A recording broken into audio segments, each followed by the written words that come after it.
ya, Bapak Ibu. Ya, perkenalkan saya Dr. M. Subhi Ibrahim, Direktur Paramadina Graduate School of Islamic Studies yang akan mengantarkan acara ini. Baik, marilah kita mulai perhelatan dan acara pada siang hari ini dengan sama-sama membaca basmalah. Bismillahirrahmanirrahim. Semoga acara kita lancar sampai di akhir. Secara khusus kami sampaikan terima kasih atas kedatangan dari yang pertama keluarga besar dari Bapak Dr. Rizal Ramli, Mas Dito ya, Mas Dipo ya. Yang kita banggakan bersama di sini, yang selalu punya spirit perjuangan dan perubahan, Bang Hariman Siregar. Lalu juga sudah hadir Bang Burza Zarnubi,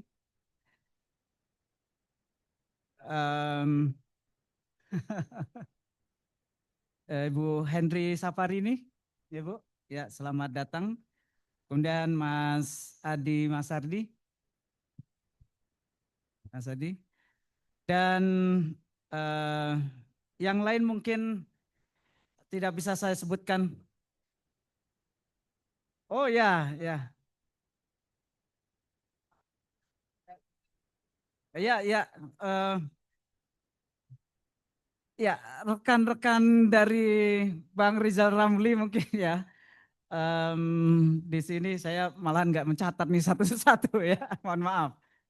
Tanpa mengurangi rasa hormat. Baik, ya, alhamdulillah pada siang hari ini kami dari mendapatkan kehormatan ya, Paramadina Graduate School of Islamic Studies Universitas Paramadina mendapatkan kehormatan menjadi tuan rumah eh, membedah ya dan memperingati salah satu tokoh yang inspiratif dan memberikan banyak legacy bagi kita semua, yaitu almarhum Bapak Dr. Rizal Ramli. Oleh karena itu, eh, kita mulai mungkin dengan berdoa bersama ya untuk Bapak Dr. Rizal Ramli. Kita haturkan surat Al-Fatihah bagi beliau. Al-Fatihah. Ya,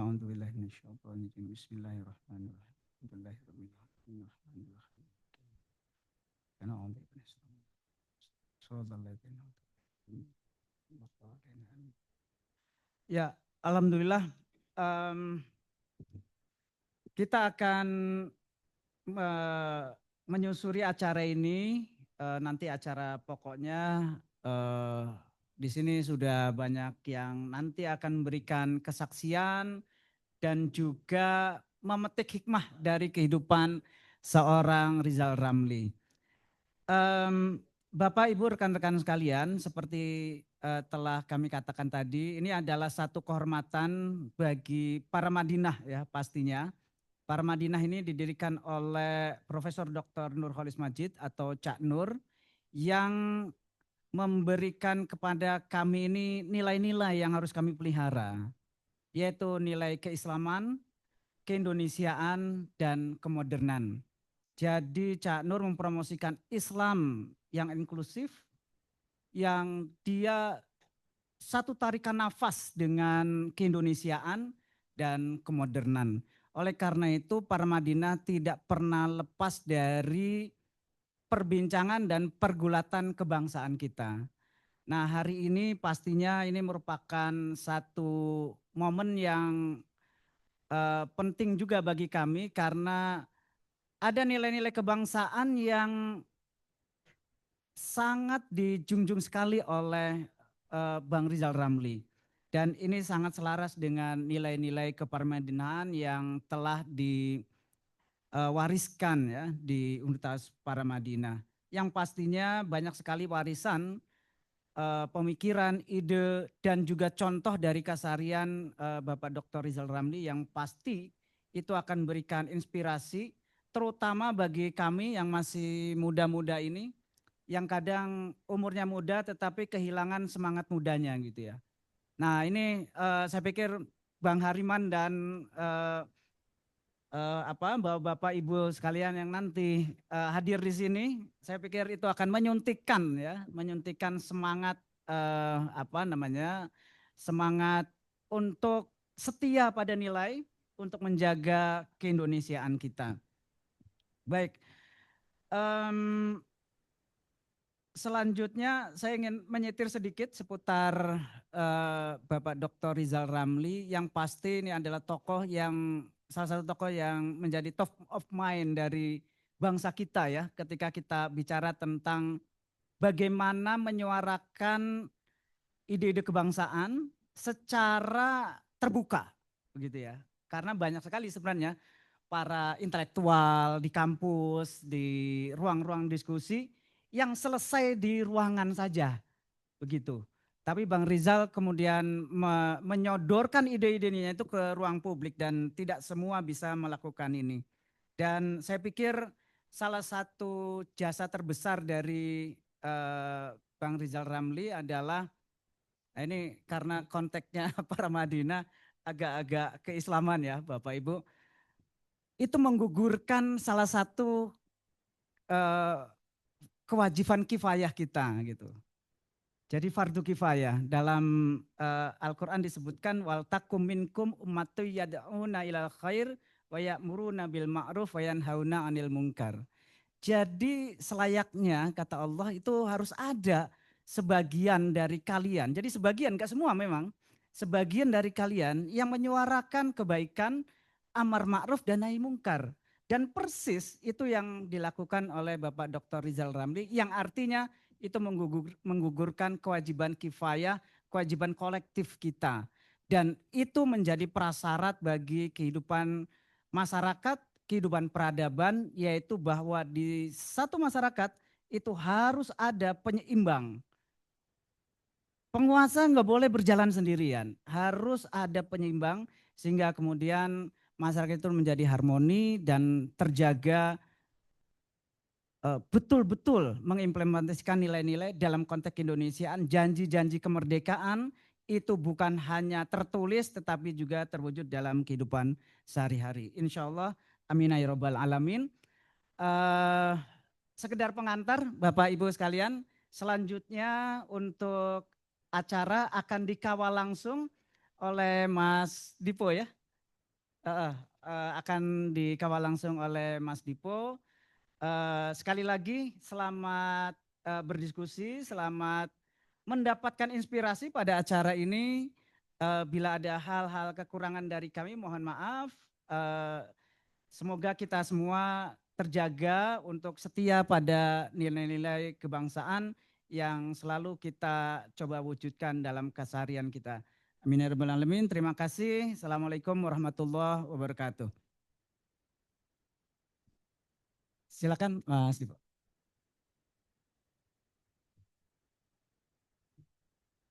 Assalamualaikum warahmatullahi wabarakatuh. Mungkin saya singkat aja. Pertama saya mau ngucapin banyak terima kasih ke Bung Herdi, Mas Arief, dan penulis semua yang berpartisipasi dalam acara ini. Ya kan, terutama untuk panitia hari ini.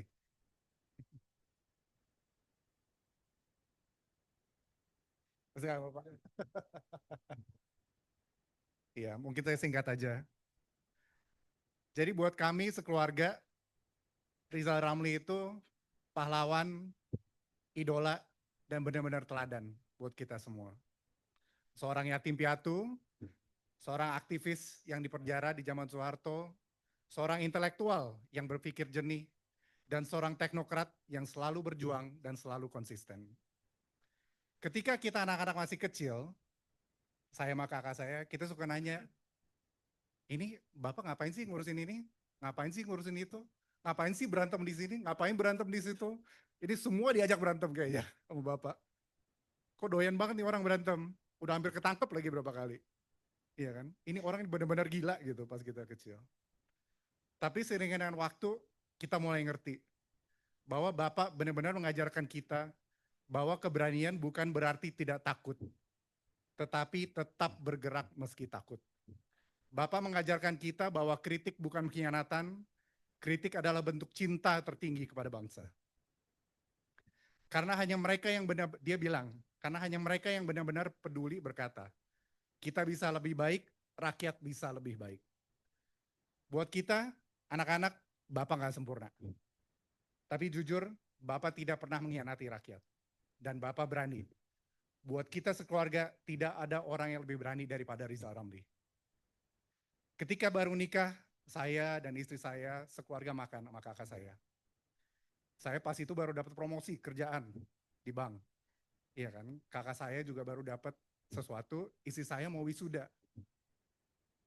Tapi pas kita cerita, istri saya nanya, kok Bapak kayak nggak bangga ya sama kita, sama pencapaian kita.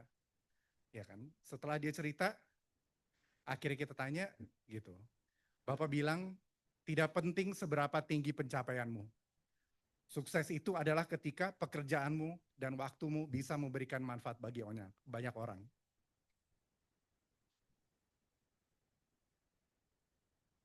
Hari ini harapannya bukan hanya kita berkumpul, tapi insya Allah kita bisa meneruskan keberaniannya, konsistennya, dan cita-cita untuk rakyat Indonesia yang lebih kaya dan lebih makmur. Mungkin sekian dari saya langsung singkat aja ke pembicara utama yang berani juga. Tepuk tangan semua untuk Abang Ariman.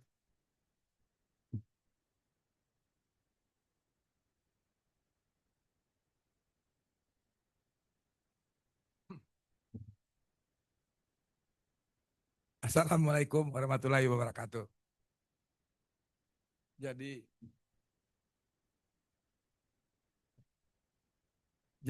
saya ini apa ya, Herdi inilah Dokter Herdi yang terus mengatakan, Bang kita akan ada acara, dan ternyata saya kira ini diselenggarakan sepenuhnya oleh para Medina, ternyata ini oleh Herdi dan Dokter Subki ini, yang tadi nih, saudara kita.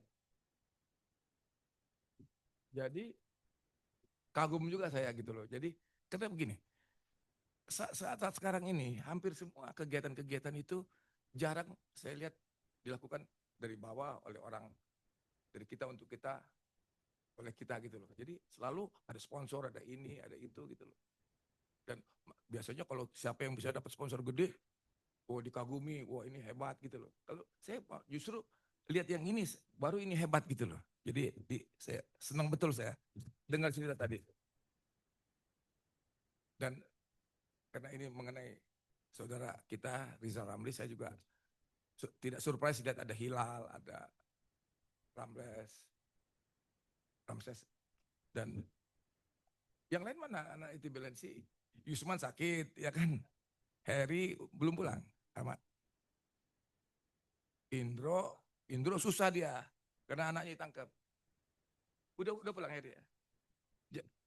Karena kalau kita bicara tahun-tahun itu ya, saya baru keluar penjara dari peristiwa Malari itu tahun 76 akhir, jadi tahun 77 saya kira mereka terpilih menjadi ketua dewan lah, ketua dewannya Heri Ahmadi, saya nggak tahu yang lain tuh, tapi itu ada beberapa orang yang jago-jago itu, ada Yusman, ada Rizal, ada Hilal ikut.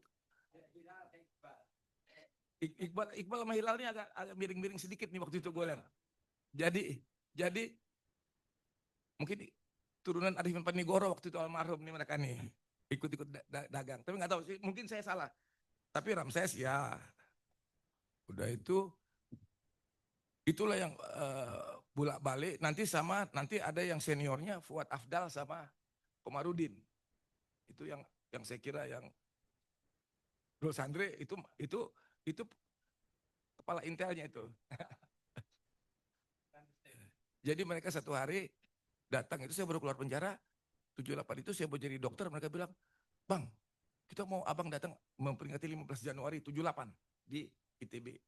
Saya bilang gini, lu kalau waktu itu Soeharto baru menggerakkan DPRD untuk meminta dia diangkat lagi menjadi presiden yang ketiga kalinya, saya kira waktu itu. Jadi saya bilang gini, aku mau datang, gua mau datang kalau kalian berani bikin statement menolak Soeharto jadi presiden. Jadi udah, tahu-tahu mereka datang, udah ada bang katanya. Ya udah. Jadi saya selalu sebenarnya tahu risiko. Jadi tadi kata-kata kamu Dipo benar tuh. Berani itu bukan karena nggak tahu takut. Saya takut. Jadi 2 kali saya takut tuh. Waktu artinya, tapi saya beraniin diri gitu. Ini juga saya pikir saya takut tapi udah janji ya datang aja lah, mati-mati lah kira-kira gitu. Jadi yang kedua itu waktu bulan Desember, ini aja nerangin soal takut ini. Desember saya baru ketua dewan, Desember tanggal 26 itu kita demo ke Cendana, bukan ke Bidang sebenarnya. Potong sono Jumat saya ingat tuh. Jadi untung nggak ada Pak Harto. Wah main golf kita bilang, wah saya udah seneng nih, wah aman nih. Kita cuma 8 dewan waktu itu. ITB waktu itu si Muslim takut, Muslim Tamu Bolon. Tapi Fuad sama Komarudin datang. Dia tuh IPB ada gitu loh. Jadi wah bagus juga nih nggak ada, jadi kita langsung bisa pulang. Toto bilang kita ke Cendana. Nah situ juga, waduh ini kurang ajar nih teman-teman nih. Jadi gimana? Ya serbu aja Cendana, serbu gitu loh. Jadi saya takut tapi kalau udah gitu saya nggak ada mundurnya. Maju aja lah. Udah itu sampai Cendana juga gitu. Maju saya bilang, saya pikir saya di mobil aja biar kalau ada apa-apa biar teman-teman gue aja digebukin gitu loh. Jadi artinya bukan saya berani gitu. Tapi saya dipiting disuruh maju. Pendek cerita akhirnya ketemu sama pas pampres itu Kolonel Darsal. Jadi pas pampres masih kolonel, terus dia bilang, Haripan, kalian kalau ketemu presiden tuh mesti pakai surat. Akhirnya saya bikin surat. Mana kertas bikin surat lah. Oh kasih Pak Harto dah, kita pulang. Tahu-tahu itulah siap nasib tuh. Tahu-tahu pulang itu tanggal 28-nya saya dipanggil, katanya diterima Pak Harto. Itu tahun 73 itu. Ini cuma bilang bahwa ini kembali lagi kayak hari itu ya, Dipo. Ini ke Bandung. Jadi acara lah mulailah di aula itu. Rektor datang, Alisabana kan. Terus datanglah Komarudin, ya, Heri Hamadi. Saya kira Ramses tahu tuh diceritain. Man, itu udah konsepnya gitu loh. Gue bilang bener loh. Aduh. Gue pikir cari selamat dulu. Gue langsung bilang, saya nih saudara-saudara, kan saya mesti pidato kan. Ini setelah saya pidato ini saya mesti pulang karena saya masih udah praktek di puskesmas gitu loh. Padahal saya tak. Jadi bener. Ya. Jadi pulanglah saya. Jadi tapi waktu itu Rahman Toleng sempat pidato, Alisabana pidato. Kalau Rahman Toleng almarhum bilang, gerak Soeharto, rezim Orde Baru ini diangkat oleh mahasiswa dan bisa dijatuhkan oleh mahasiswa karena gitu loh. Itu Toleng tuh. Wah cocok nih saya bilang. Nah, Profesor Alisabana cuma bicara kita hati-hati jangan sampai 2 pelanduk berkelahi. Biasalah kalau profesor kan. Ya. Jadi nanti setelah pulang itu nanti kalau pendek cerita tuh saya tuh dihubungin tanggal 18 oleh dari 5 kepala bakin, Pak Yoga nggak datang tapi semua wakilnya sama itu stafnya datang. Hariman ada apa di Bandung itu gitu loh. Ya, saya cerita apa adanya hingga tanggal 20 Januari terjadilah penindakan. Saya lagi di rumah datang teman ada penangkapan, baru kita mau tanya siapa yang nangkap, sudah di luar tuh udah Kopassus gitu loh. Jadi saya ditangkap juga hari itu 28 itu. Dibawa ke Kodam, saya bilang, ya itu nasib-nasiban gitu. Gue bilang, karena saya udah ketemu sama ini, coba tanya dulu, di sana siapa tuh. Oh Hariman udah clear, suruh pulang, dadah. Saya gitu tuh. Jadi yang saya mau ceritakan tadi, bagi saya hidup ini ya, itu yang saya kagumi pada Rizal ini, dengan segala macam, kalaupun banyak kekurangannya. Tadi, kata anaknya tadi, keberanian dan loyalitas tadi. Loyalitas di sini kalau kita baca tadi, istilahnya mana Mbak Henry tadi ini, kalau di istilah baru ini, kalau tadi kita lebih demokratis, jadi tadi apa istilah kau inklusif. Kalau ini dulu kita bilang loyal itu setia, jadi sekarang ini konsisten gitu. Intinya itu. Jadi kita mesti setia sama keluarga kita, setia sama cita-cita kita, setia sama kemauan kita. Jadi inilah yang saya kira yang sekarang lagi dibangga-banggakan anak muda itu one piece itu. One piece itu you have to believe in your dream gitu loh. Percaya sama mimpi kamu. Jadi kalau kita belum kecapean mimpi itu terus aja. Tapi jangan banyak mimpi, jadi kacau gitu loh.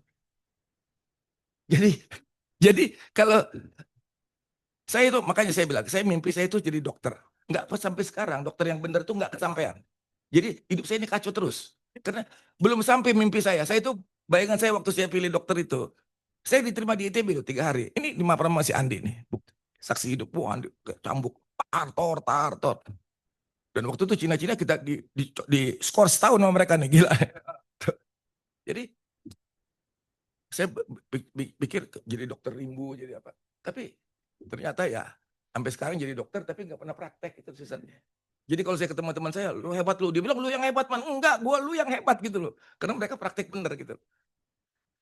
Karena itu ya kalau kita lihat ya, apa yang kita bicarakan mengenai Rizal Ramli hari ini sebenarnya mengenai itu lagi.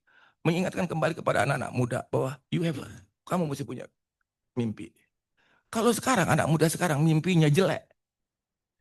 Termasuk anak saya. Wah, aku mau jadi menteri, aku mau jadi presiden. Dalam hati gua, siapa yang ngajarin lu mau jadi gituan gitu? Kemarin gua. Kita kan mau jadi sesuatu yang berguna tadi dikatakan tadi. Tapi bahasa itu nggak keluar lagi di antara pergaulan kita ini. Kalau kalian cek anak-anak muda sekarang, cek cucu-cucu kita, mereka nggak keluar lagi tuh. Ngabdi, berkorban untuk orang. Gak ada tuh. Jadi saya juga makin hari makin kesepian karena gitu. Ketemu bursa dikit-dikit ngomong politik terus, ya kan? Dalam hati gua, udahlah politik itu gua tanya Pak Mahfud. Mahfud kan kalau datang saya lagi berdua Gus Dur dia ngomong Madura. Terus dia pulang saya tanya, Gus dia ngomong apa? Dia bilang si Harimau itu musuh, Gus. Enggak, itu saudara gua kata Gus Dur. Gue ingat betul itu. Jadi itulah kayak orang kayak Gus Dur itu sangat itu apa ya? Dia apa ya? Dia kenal ini orang ya, gua kenal dari dulu ya.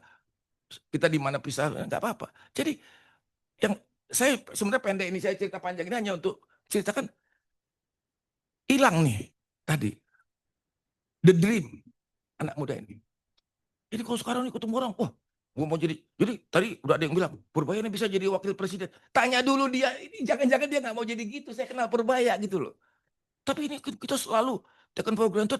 Kalau punya ini nama dikit, wah, kasih jumlah tuh lagi nih Jom. Kamu mesti punya mimpi juga Jom, walaupun udah tua. Ya, kalau nggak kecapean juga nggak apa-apa gitu loh. Tapi jangan lepaskan mimpi kita itu. Tapi kalau kita nggak punya mimpi, nggak punya tujuan hidup, saya kira kita akan nanti percayalah nggak guna umur panjang. Karena kita akan kacau. Jadi kayak anak-anak lagi. Jadi saya nggak akan ulang-ulang karena saya udah tanya ya. Paling gampang nanya sama ChatGPT kan. Ini,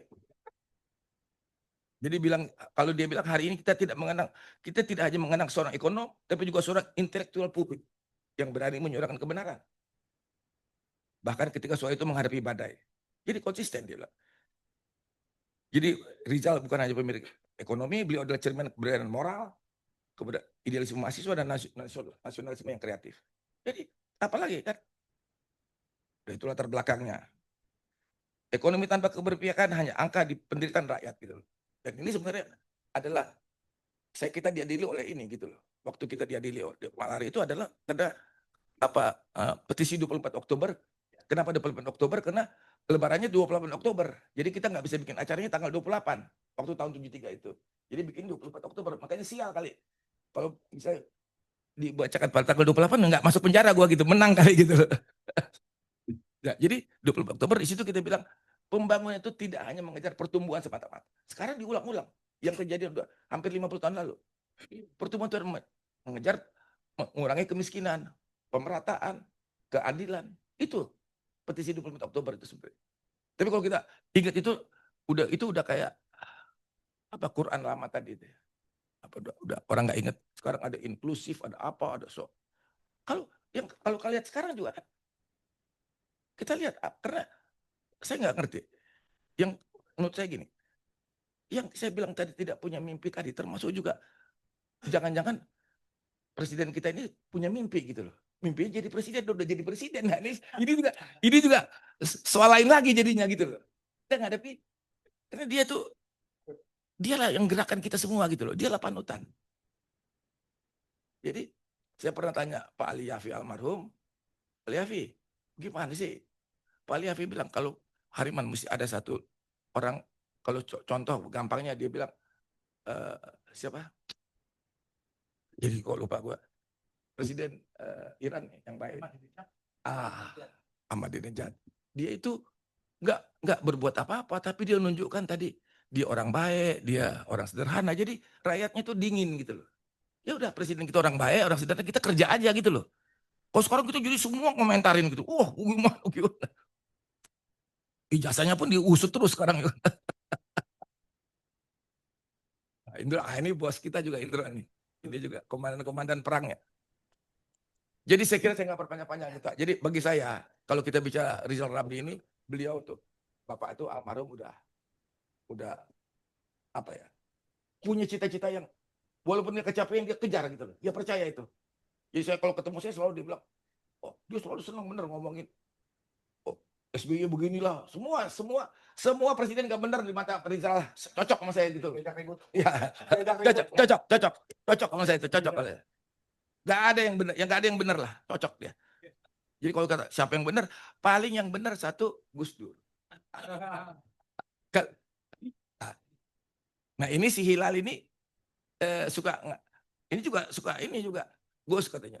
Kalau Gus Dur cerita sama gue, si Hilal cerita katanya, si Rizal Ramli, Gus katanya, waktu dengar orang Arab ngomong dia karena nggak ngerti, dia amin amin amin. Padahal itu orang ngomong biasa. Ini PKI satu nih. Gue bilang, brengsek Rizal si Hilal nih. Karena saya itu kalau pagi sama Gus Dur itu orang takut, karena kita bercanda aja enggak gitu loh. Jadi ceritanya gitulah. Ini Pak Mahfud ini ada di situ juga kan suka. Kalau silam lihat kita langsung lari dia. Waduh ada si Ariman katanya. Pasti jelek-jelekin gua melulu katanya. Jadi itu aja dari saya. Jadi saya kira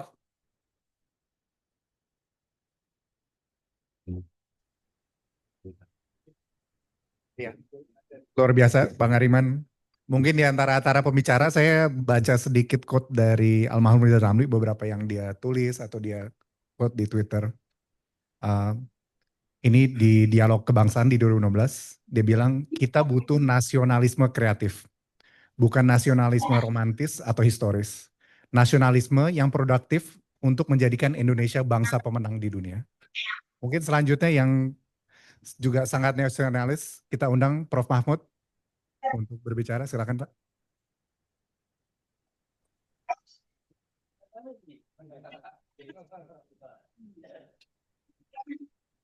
Assalamualaikum warahmatullahi wabarakatuh.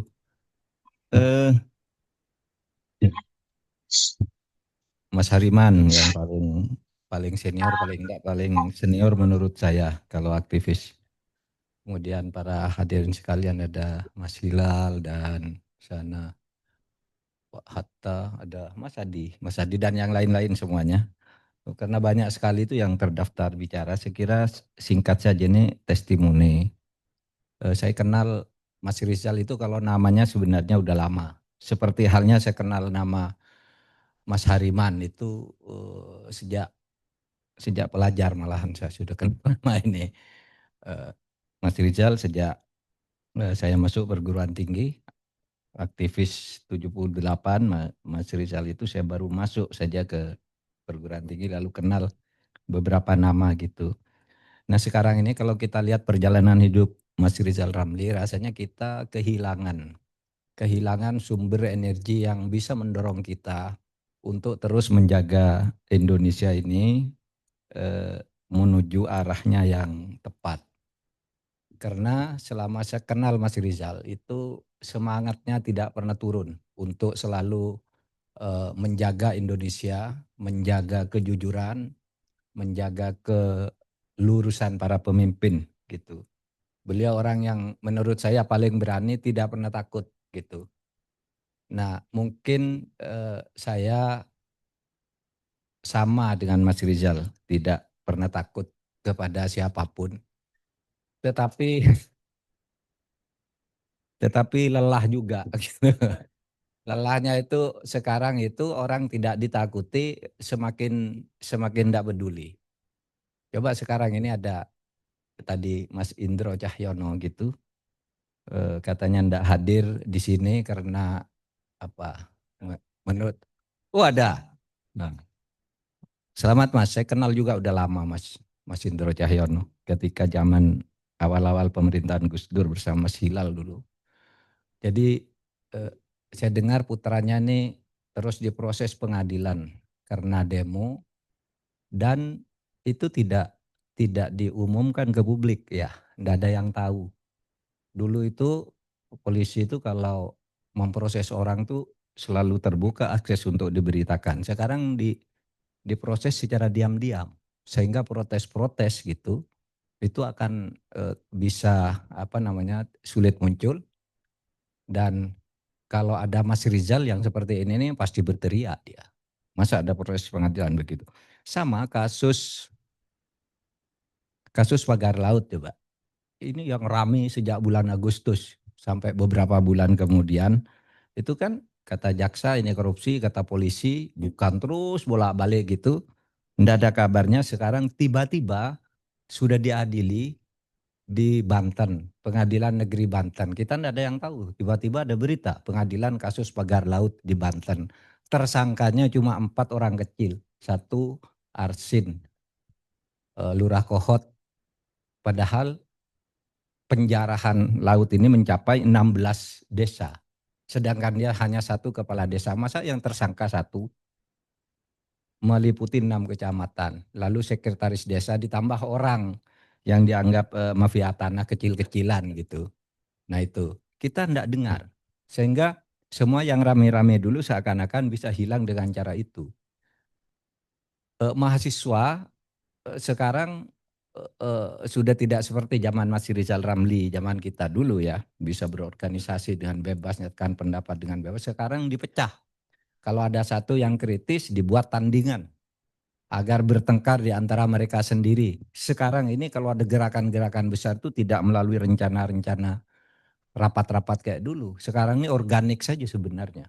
Lalu tiba-tiba membesar itu karena rakyat sudah marah lalu membesar secara luar biasa tanpa satu rencana-rencana yang seperti dulu dirapatkan di sana, dirapatkan di sini gitu. Sekarang enggak, harus organik dan kadangkala itu betul juga ditumpangi mungkin. Nah, saudara sekalian, oleh sebab itu kita ini perlu mencetak, memperbanyak orang yang seperti Rizal Ramli agar kita ini yang ya ada beberapa di sini tapi masih terlalu kesepian. Banyak sekarang orang yang takut, banyak orang yang dibungkam sekarang ini. Coba apa-apa yang sekarang muncul sebagai isu kereta api cepat, isu Pertamina, isu apa dulu kan sudah diteriakin oleh Mas Rizal Ramli. Dulu hanya Mas Rizal Ramli atau Mas Rizal Ramli sebagian kecil dari yang berteriak itu sesudah beberapa tahun kemudian meledak seperti sekarang. Ya karena dulu sudah diingatkan tapi tidak mau juga gitu. Mas Rizal juga dulu yang pertama kali saya kira berbicara istilah demokrasi kriminal. Belum ada orang bicara mempersoalkan model-model demokrasi kita yang sebenarnya. Kalau teorinya itu kan demokrasi prosedural, demokrasi formal, bukan demokrasi substansial. Mas Rizal sudah mengatakan demokrasi sekarang ini demokrasi kriminal. Apa demokrasi kriminal? Tindakan-tindakan kriminal itu diputuskan melalui lembaga-lembaga demokrasi. Itu dulu diskusi saya dengan Mas Rizal Ramli di PP Muhammadiyah. Jadi Anda mau buat kejahatan gitu, kan tidak boleh melakukan kejahatan. Dibuat aja melalui DPR, buat undang-undangnya dulu. Agar kejahatan itu menjadi sah. Sehingga korupsi-korupsi itu diberi pintu oleh DPR. Melalui pasal-pasal tertentu kamu boleh melakukan ini. Bahkan pasal-pasal undang-undang itu bisa dibayar. Saya pesan pasal ini ya, agar nanti saya bisa memakai ini untuk kolusi atau menggarong kekayaan republik di sana dan sebagainya. Itu dulu Mas Rizal bicara demokrasi kriminal. Dan banyak hal lagi. Istilah pepeng, penguasa dan penguasa merangkap pengusaha. Itulah oligarki yang kita rame sekarang itu. Mas Rizal dulu bicara pepeng.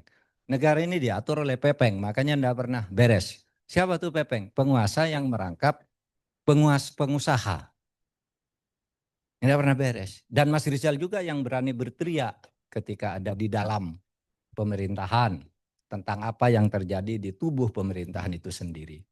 Nah itulah sekarang kita kurang orang seperti itu. Yang di dalam sekarang pada diam, pada takut gitu. Untuk menyatakan bahwa seharusnya begini, enggak ada sekarang. Nah itulah Mas Rizal Ramli yang kita kenang. Dan di dalam buku kecil ini saya menulis Mas Rizal itu bukan lawan politik. Karena dulu kan pernah orang menyebut itu Rizal Ramli itu lawan politiknya Pak Mahfud. Karena saya pernah pernah berpolemik tentang satu hal itu lawan politik. Saya bilang enggak pernah saya jadi lawan politiknya Mas Rizal. Karena seperti kata Mas Dipo tadi, bagi Mas Rizal kritik itu penting kan gitu kan. Sehingga saya kritik dia kritik saya. Sudah itu ngajak minum kopi, saya sering ke rumahnya tuh minum kopi Mas Rizal Ramli. Ngajak maka sarapan pagi bersama Mas Hilal yuk ke hotel sana gitu, gitu. Sering sekali. Jadi itu kesan saya dan kenangan saya tentang Mas Rizal karena masih banyak yang akan bicara. Saya sampai sekian saja. Terima kasih. Assalamualaikum warahmatullahi wabarakatuh.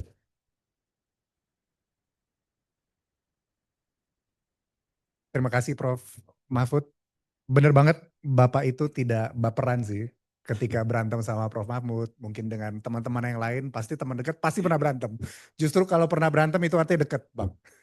Jadi alhamdulillah sekali.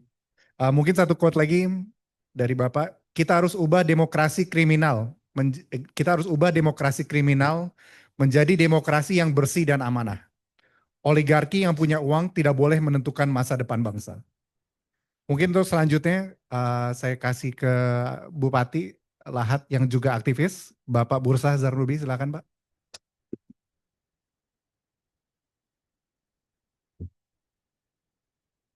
Bismillahirrahmanirrahim. Assalamualaikum warahmatullahi wabarakatuh.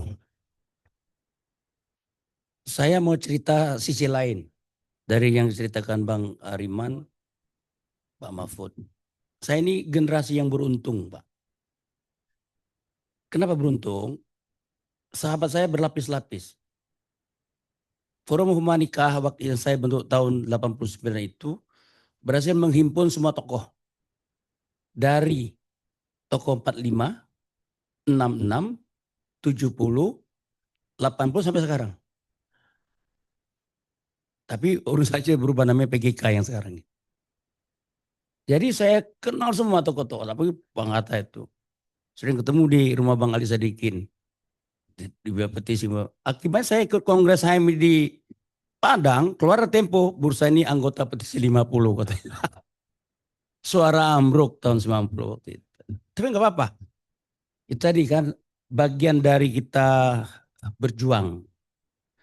Nah saya dengan Bang Riman juga cukup lama. Bang Rizal 93 awal waktu dia di Kartika Chandra.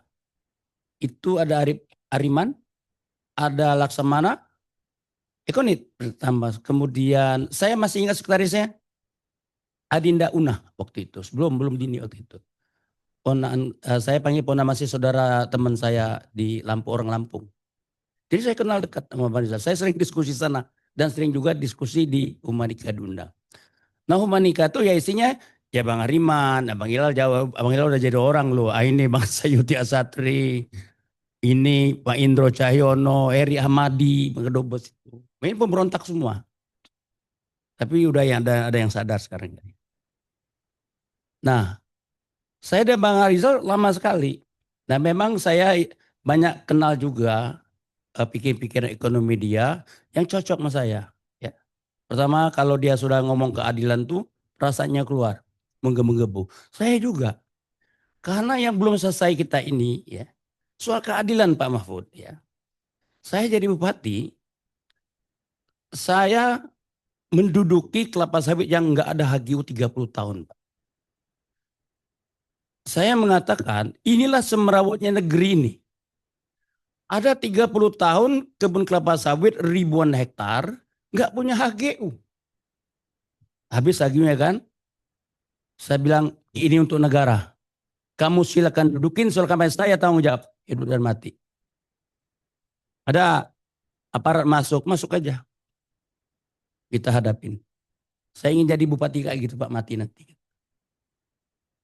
Tapi pusat tidak bergeming. Membela rakyat seperti ini.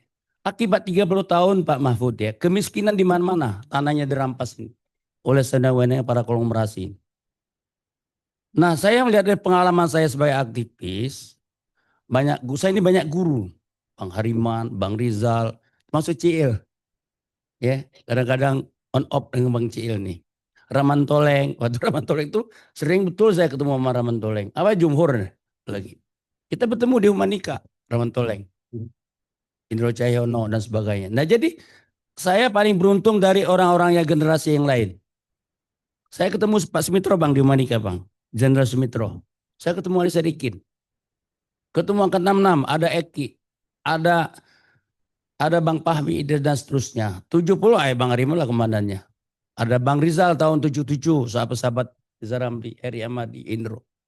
Sampai sekarang kita masih diskusi dengan. Nah memang kita juga nggak bisa Bang Ariman ya berharap bahwa apa yang menjadi kekuatan kita masalah itu kita paksa coba anak kita. Anak saya juga 4 kayak gitu semua Bang. Bahkan gak ada mimpi. Kalau anak abang masih ada mimpi presiden. Anak saya gak ada mimpi. Begitu dapat master, dia ngajar. Begitu dia dapat master, dia mau bekerja. Jadi pegawai. Kalau kita ini kan bukan pegawai Bang. Ingin jadi pemimpin. Satu ketika ditanya sama anak saya masa kecil. Ibu, bapak itu apa kerjaannya? Benar Pak. Aktivis. Apa aktivis kerjaannya? Jadi lucu-lucu anak-anak kecil dulu. Dan itu juga syarat saya waktu dulu menjangkawin dengan istri saya Bang. Abang. Jadi lucu, aktivis ini kan banyak gembel. Kan gak ada kerjaan gak jelas. Duit gak ada. Kan mau kawin ditanya sama calon mertua. Apa modal anak ini calon menantu tuh? Kerjanya apa? Kata istri saya, aktivis. Saya sarankan bini saya cuma banyak harta saya teman. Bilanglah sama orang tuamu kalau mau menikah sama saya. Apa aktivis? Pokok aktivis itu orang yang setiap detik mikirin negara dan bangsa ini. Saya nggak bagian Bang. Mikirin masa depan rakyat Indonesia supaya dapat keadilan, dapat kesejahteraan. Lama 1 tahun baru diputusin oleh mertua Bang. Iya. Jadi satu ketika saya udah nikah nih, akhirnya dapat istri saya ini. Pak, ketok pintu jam 2 malam. Ya bangunlah itu asetnya datang katanya. Dibilang gitu. Karena saya bilang teman saya, harta saya itu kan teman saya asetnya. Ya jam 2 malam ketok-ketok. Ya bangun asetnya datang katanya.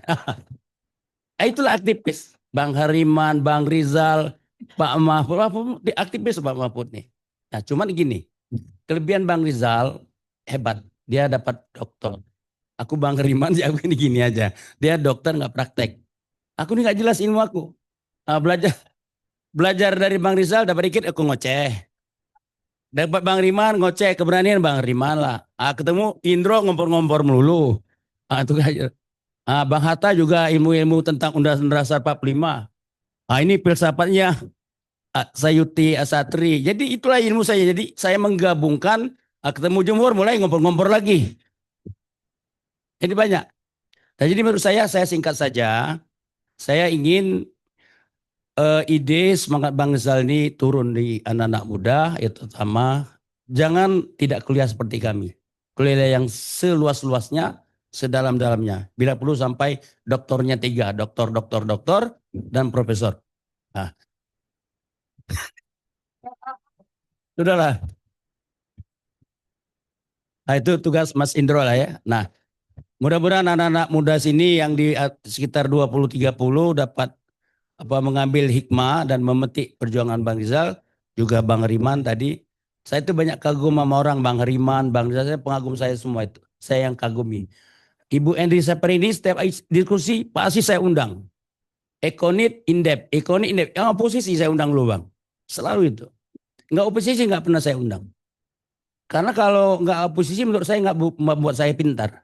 Jadi membuat saya pintar karena pikirannya oposisi itu. Bila taufiq hidayah, assalamualaikum warahmatullahi wabarakatuh.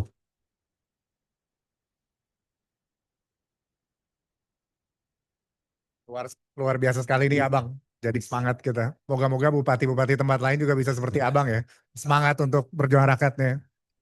Mungkin satu quote lagi. Bahaya penguasa yang merangkap penguasa. pengusaha yang merangkap penguasa, peng-peng. Di mana penguasa itu juga pengusaha yang menjalankan dui fungsi. Itu bahaya karena mudah disogok dan konflik kepentingan. Mungkin untuk selanjutnya saya panggil Mbak Bibit. Ada nggak ya? Belum ya? Bu Bivitri? Oh belum ya? Oke. Oh ini kita ke ini Pak Indro, aktivis tahun 7778, sekeluarga benar-benar berjuang semua, masih ditahan. Anaknya silakan Pak Indro.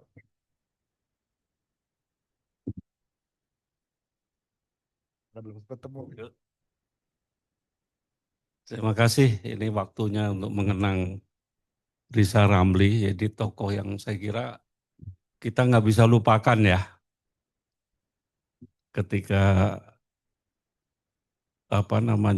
dia mengklaim aktivis, dia nggak berhenti ya untuk berjuang itu nggak berhenti dimanapun. Jadi itu udah saya kenal waktu dia menjadi mahasiswa dulu. Jadi begitu masuk ITB sama satu angkatan, itu begitu. Jadi dia ingin negeri ini negeri yang baik. Jadi dia berpolitik berdasarkan nilai, ya, nilai yang diperjuangkan. Oleh karena itu pada waktu itu jangan berhenti, bro. Kita berjuang terus menegakkan nilai-nilai ini katanya kan. Saya ya menghasut dan terhasut juga ya, saling garuk punggung sendirilah ya kan antara teman. Dan itulah yang saya lihat dari Riza Ramli. Jadi dia punya need of achievement, ingin sesuatu itu jadi. Dan lu kerja serius saja, nanti bakal jadi. Saya tanya, bener gak ini kan? Karena zaman bisa berubah gitu loh. Lah, Riza Ramli masih memegang politik berdasarkan nilai ini gitu loh. Padahal setelah itu saya bilang, jangan terlalu seriuslah memperjuangkan nilai ya. Karena zamannya itu sudah berubah. Sekarang itu politik berdasarkan kepentingan. Dan dia bilang, wah itu aku nggak bisa. Gimana itu caranya tuh kan? Nah disitulah dia gagal ya. Saya kira memasuki dunia di mana politik itu udah nggak berdasarkan nilai lagi. Ketika dia mau berjuang dia juga bilang kita harus jadi dokter kayak Bursa tadi. Punya kemampuan dan kita masuk elit itu harus memimpin rakyat ini katanya. Jadilah sekolahlah setinggi-tingginya ya. Kejarlah ilmu sampai negeri Cina. Ternyata yang ke sana cuma Jokowi doang ya.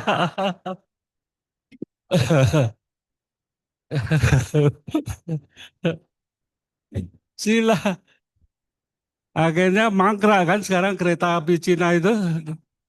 Kata Mahfud 3 kali ya di makamnya, 3 kali lipat dan sekarang Pak Mahfud disuruh KPK membuktikan.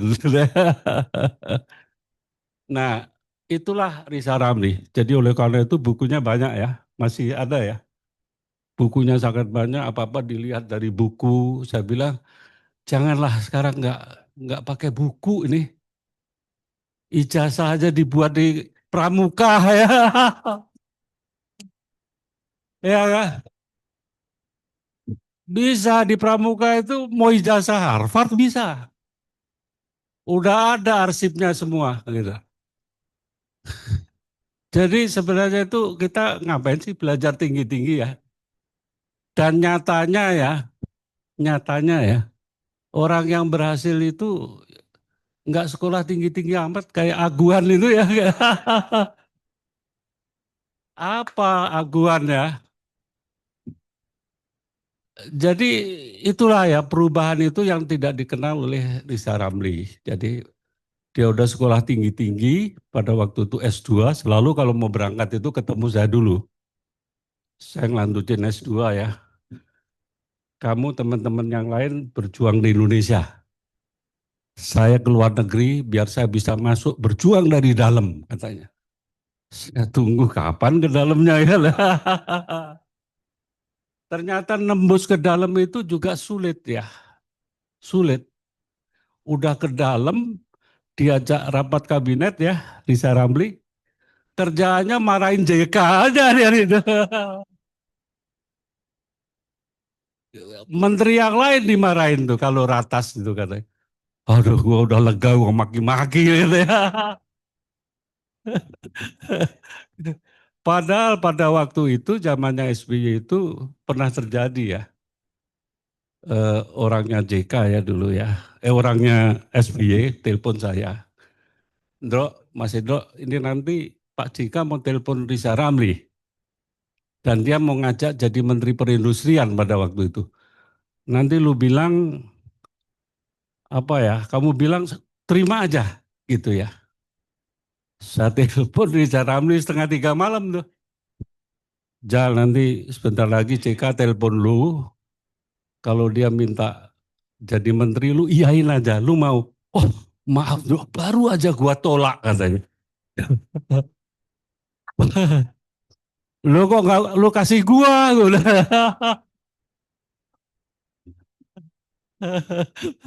Ya, jadi saya pikir politik itu jangan dimulai dari ideal-ideal dulu lah. Jadi ekonomi ternyata nggak gitu-gitu amat ya. Saya kira nggak bisa sekarang ideal-ideal banget perjuangan nilai itu karena politik ini berdasarkan kepentingan.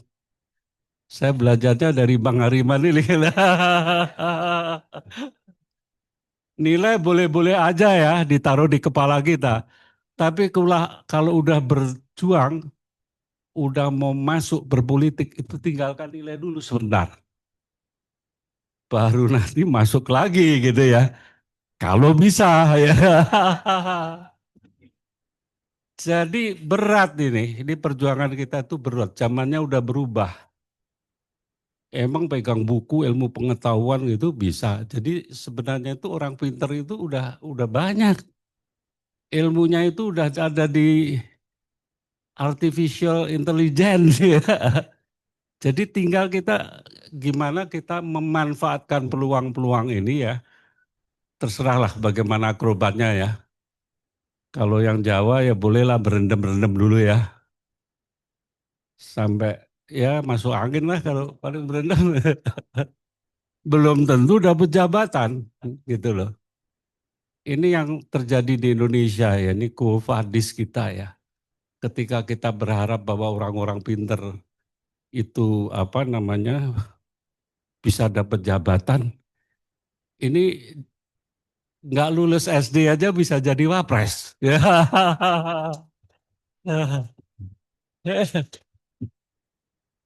Mana ijazahnya? Nggak ada, itu cuman wirawiri ke Singapura, ke Australia, shopping-shopping aja. Pulang-pulang jadi wapres. Kaget dia, ya kan? Saya kira ini kebanyakan nggak ya? Sedikit lagi ya.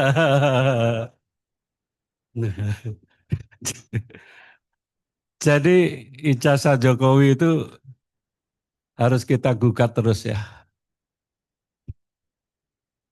Sekarang bukan hanya ijazah, kuburannya udah dimulai disamperin gitu.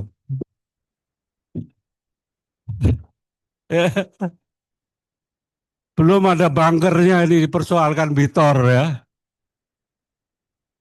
Bitor mana? Oh, itu bunker itu, bunker itu jangan-jangan ada betul loh. Jadi ada betul itu. Jadi kita lebih baik jangan berjuang jauh-jauh sekitar bunker aja.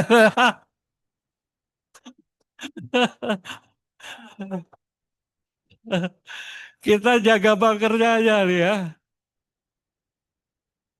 Jadi saya kira kesimpulan saya ya.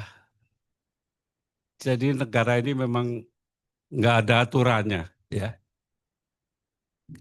Pak Mahfud nanti masuk reformasi Polri jadi Pak ya. Oh, tapi kapan diumumkannya itu?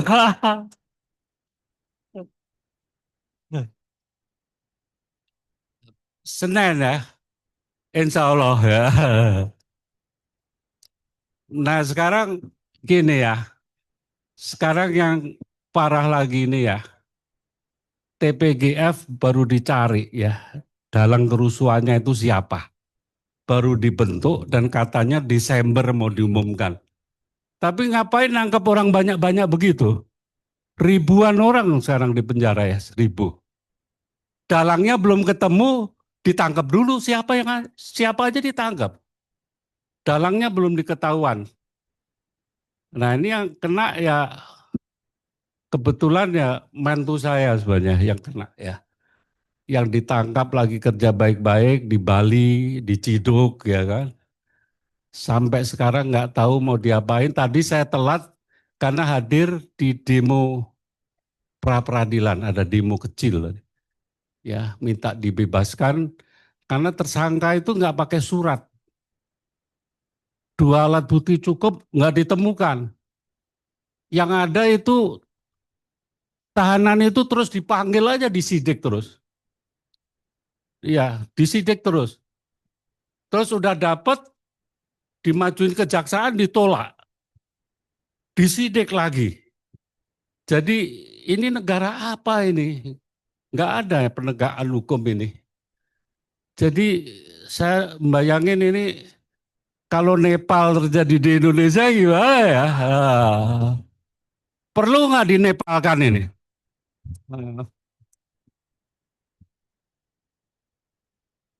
Menteri-menteri telanjang di Kali Ciliwung dikejar-kejar, kebayang nggak itu kan? Itu bisa terjadi. Jangan main-main sekarang dengan kondisi saat ini itu rawan. Jadi Madagaskar baru kemarin presidennya lari, terus mana lagi tuh? Banyak ya. Peru juga barusan. Indonesia janganlah, presidennya setahun juga belum ya kan. Kita dukung dulu lah ya. Gimana Bang Ariwan ya? Dukung dulu lah, masih Menteri Keuangannya juga masih baru ya.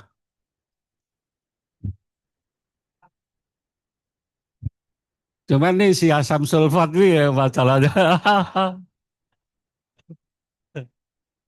Fufu Fafa itu gimana sih? Dulu kok bisa jadi? Saya pikir kita turunkan dia dulu lah, ya kan?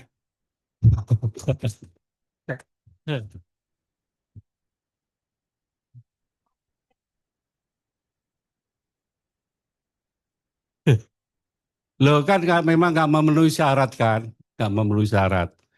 Saya kira secara konstitusi kan itu nggak boleh ya Pak Mahfud ya? Kalau nggak sesuai dengan syarat, dia batal. Jadi ini yang harus kita waspadai ya negara Dabranta ini. Dan soal tahanan politik kita minta bebaskan lah ya. Kita setuju ya.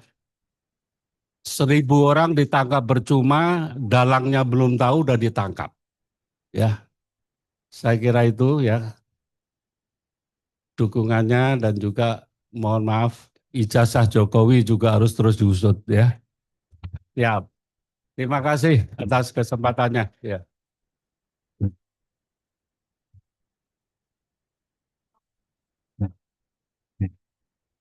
Luar biasa Bang Indro.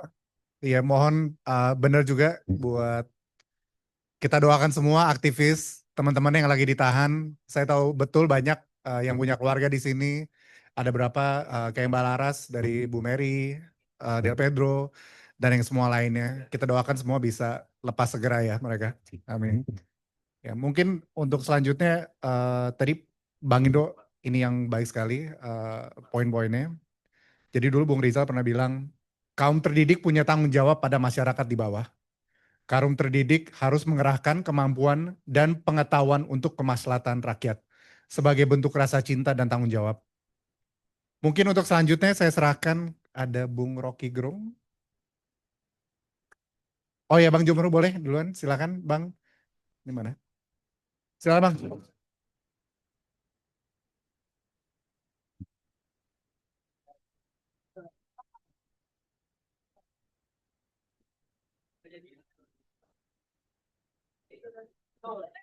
Assalamualaikum warahmatullahi wabarakatuh.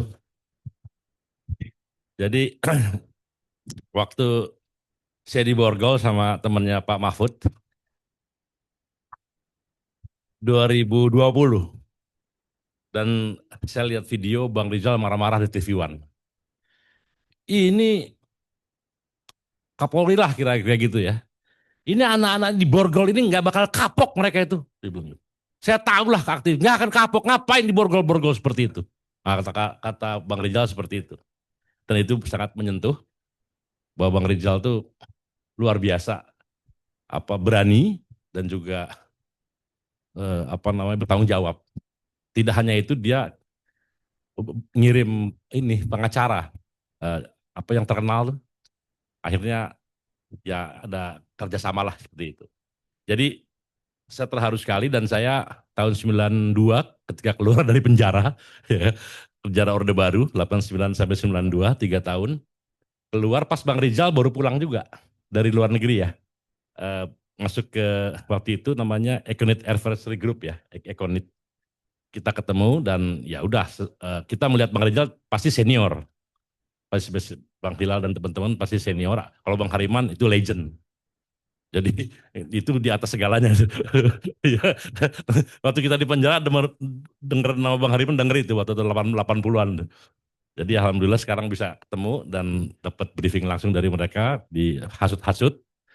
Keterusan hasutnya gitu loh. Nah akhirnya sampai masuk lagi Pak Mahfud. Dan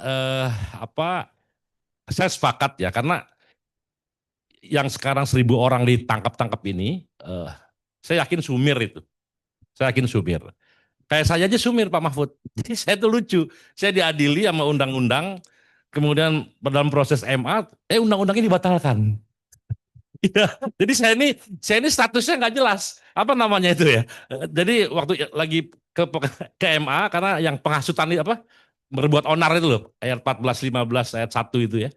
Nah itu sekarang gara-gara ama itu di Asari Asar ya, itu ya di Aris Hazar diindikan, kemudian ya udah itu dibatalkan. Nah, jadi saya sekarang ngawang-ngawang aja gitu loh. Jadi saya tidak terpidana ya berarti ya kasusnya ya. Hah?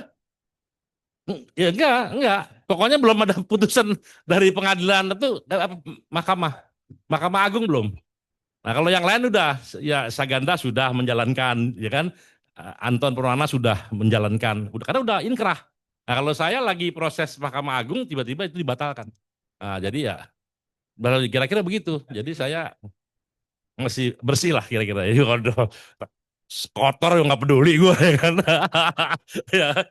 Nah, jadi intinya Bang Rizal banyak sekali memberikan inspirasi buat teman-teman gerakan. Saya kan selalu dengan teman-teman di aktivis ya, dengan buruh dan sebagainya.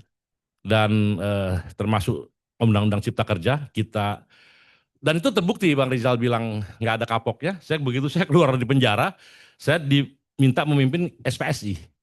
SPSI itu organisasi yang jutaan anggotanya.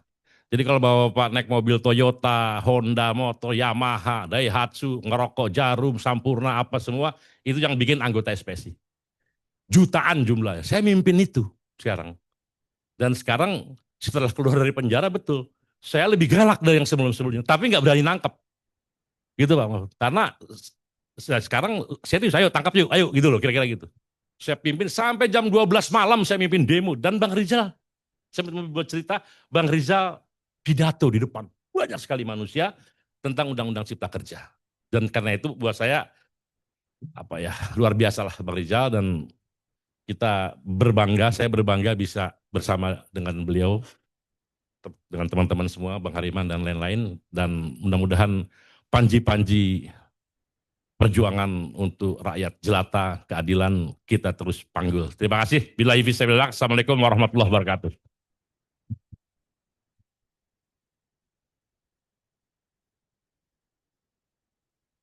Jadi soal buruh, Bang Rizal bilang, semua buruh dan kita harus berjuang agar demokrasi ini betul-betul adil dan jujur.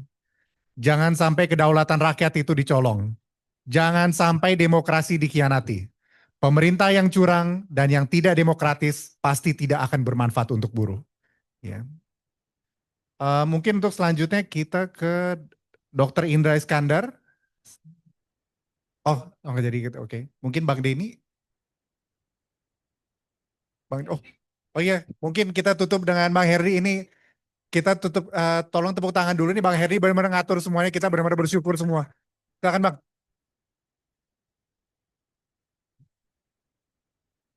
Oke. Bismillahirrahmanirrahim. Assalamualaikum warahmatullahi wabarakatuh. Buku ini bisa terbit karena kami tim kecil kerjasama ya. Inisiatornya Mas Adi Gunawan, jurnalis senior tapi sekarang lagi bertani di daerah Garut Tasik. Jadi nggak bisa hadir. Lalu saya minta tolong sama Suari Utami Dewi, bisa berdiri?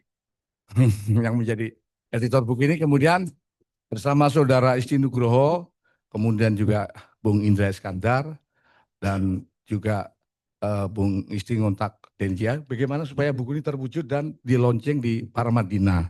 Semangat kita adalah cita-cita Bang Rizal itu kan ingin melihat Indonesia sebagai negara keadilan.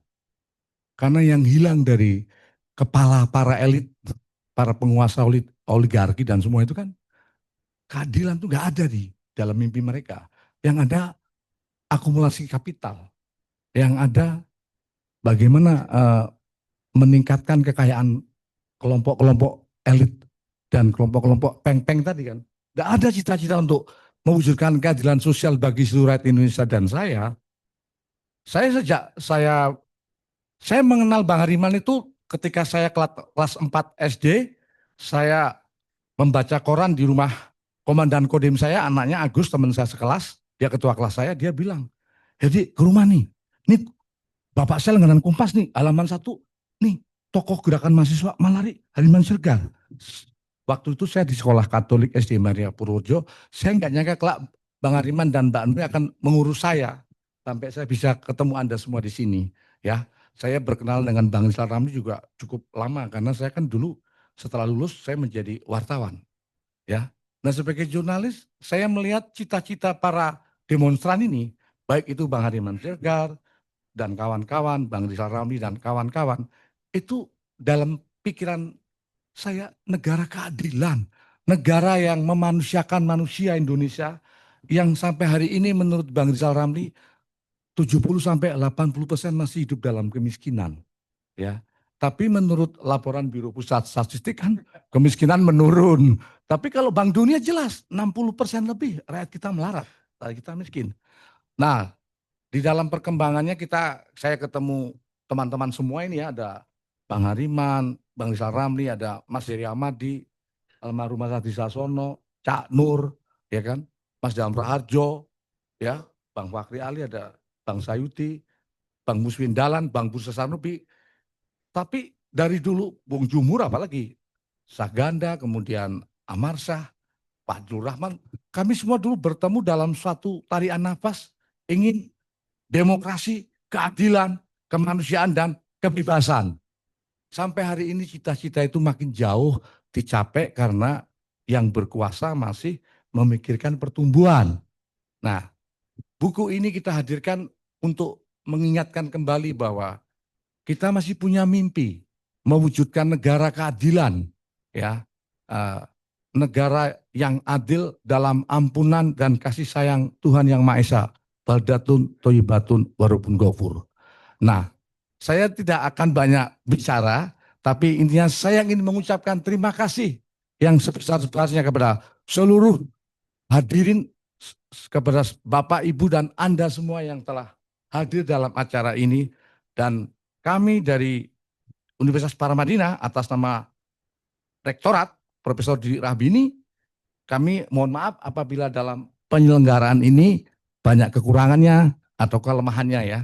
Tapi sekali lagi, Bang Rizal Ramli selalu menekankan pentingnya silaturahmi lintas generasi. Ya, Soekarno, Hatta, Syahrir, Tan Malaka, ya, Ahmad Dahlan, ya, Sabudin Negara, dan seterusnya selalu mengajarkan kepada kita nilai-nilai. Nilai-nilai itu hanya bisa kita perjuangkan kalau tali silaturahmi kita, dialog kita, komunikasi kita, persahabatan kita lintas generasi terus berjalan, karena ini adalah never ending journey, perjalanan yang tak kunjung akhir. Dan percayalah, kalau ada pepatah the old soldier never die, maka juga ada istilah The old activist never die. Aktivis semakin tua tidak akan pernah mati. Terima kasih. Taufik walhidayah. Wassalamualaikum warahmatullahi wabarakatuh.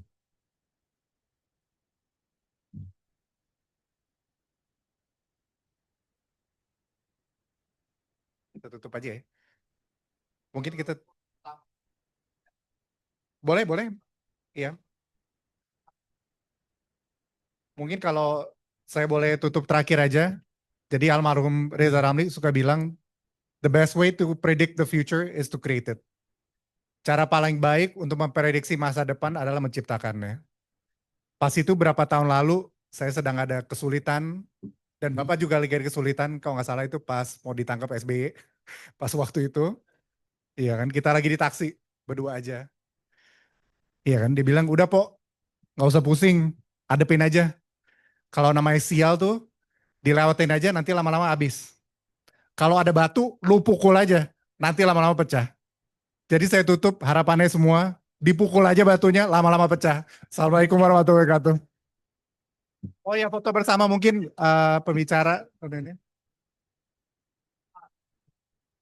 Tanya jawab. Foto dulu kali ya. Hah?